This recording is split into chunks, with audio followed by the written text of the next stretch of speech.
L'occasion pour nous de partir à la rencontre de Catherine Assinet.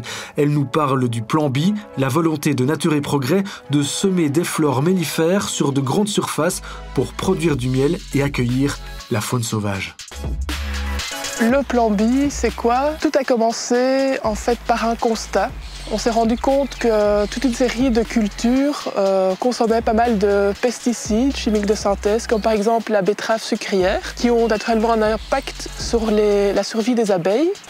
Et donc, Nature et Progrès, on s'est posé la question, est-ce qu'on ne peut pas produire un sucre plus respectueux de l'environnement? Et donc, on a tout de suite pensé aux abeilles mellifères qui produisent du sucre sous forme de miel. Maintenant, pour produire plus de miel, il nous faut plus de fleurs dans notre environnement et naturellement un environnement sain, dépourvu de pesticides. Et donc, c'est comme ça qu'on a fait un appel aux terres. Et ici, on se trouve sur un terrain de la Société Wallonne des Eaux qui nous a mis donc une dizaine d'hectares à notre disposition pour tester toute une série de cultures mellifères.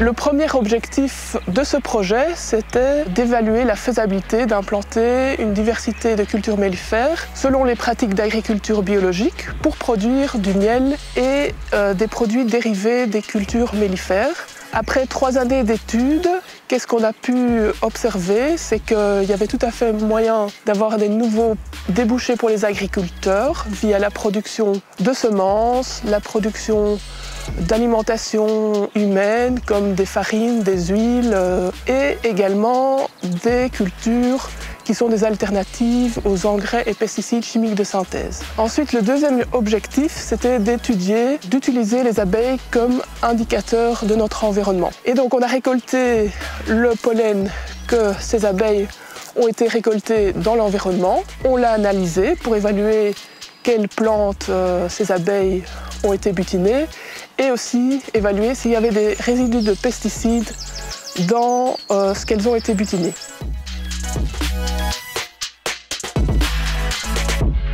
Après 3 années d'études, qu'est-ce qu'on a pu constater? C'est qu'il reste malheureusement encore beaucoup de pesticides dans notre environnement. On a pu voir, par exemple, les osmies ont récolté principalement des herbicides et les abeilles mellifères principalement des herbicides et des fongicides. Vous voulez en savoir plus?